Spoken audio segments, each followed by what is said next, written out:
Dear Mr. D, I've got to hand it to you.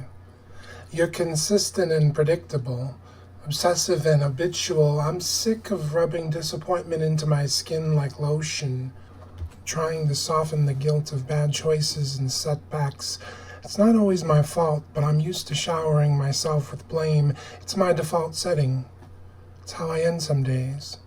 I feel like you're always watching me, like someone waiting to talk instead of listen. I wish you'd try to understand that I'm doing the best I can, and when I'm not, it's because you're trying to hold me back. How sick is that? To embrace failure and then attack me for not succeeding. You've got some nerve. I often tell you to go, but I know you're never leaving. I wish I could break up with you, but you're a part of me. A broken heart that doesn't respond well to threats, an addiction called regret dressed as urgency, lost in apathy, a secret I'll never forget. Shh. Don't talk about it. Don't speak its name. The secret is to blame. We're not supposed to talk about our pain. You close the walls around me, strip me of all control. You make me feel like you're my best friend and leave me on my own, another false promise to a troubled heart. You make me lose the glow, then console me in the dark. Like I was your one and lonely, but misery loves company. I don't want you to speak for me, but joy is blasphemy. I believe in the power of positivity, especially when I'm hungover with self-pity, but you won't stand for any sympathy. It just doesn't blend well with what you did for me.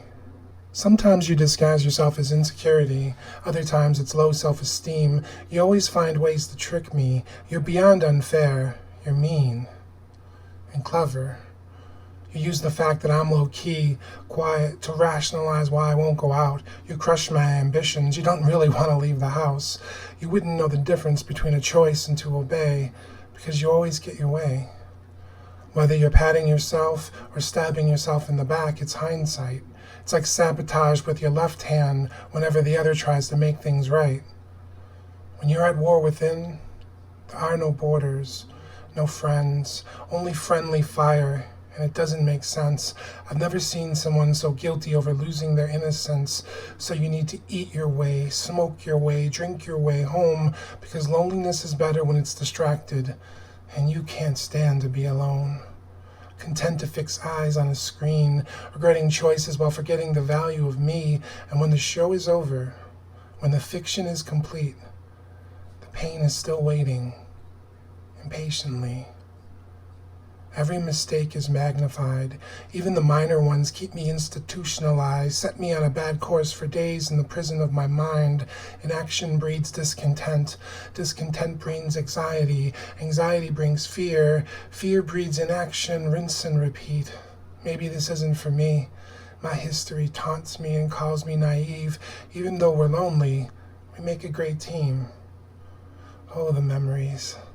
Like that time we stayed home and did absolutely nothing on my friend's birthday. Or that thing I said I was going to do in advance. You make it so hard to keep plans. Now dinner turned into an all-you-can-eat, so the next 20 minutes can feel great at the cost of several weeks, several months, several years. I lost count of how many bitter tears, how many times I accepted my fate.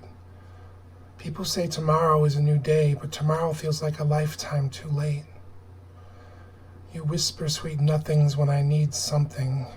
I know your cruel alibi. I know where you hide. I know you're all in my mind. The world closes in. The words no longer rhyme. What can you say to the one who stole your thoughts? Who suppresses your ambitions, magnifies your doubts? What can you do when you think you've tried everything? When every piece of tape, every drop of glue, every attempt at a fix doesn't work? What do you write when your story is already written, not by you, but by your fears, by the depths of your darkness? When your broken soul goes into business for itself, what do you do when you have nowhere else to go? I've always been here. I'll always be here. Unless, of course, I leave. People check in to find me checking out. Dear Mr. D, you may always be a part of me, but I am strong enough. So why don't you follow your own damn advice and give up?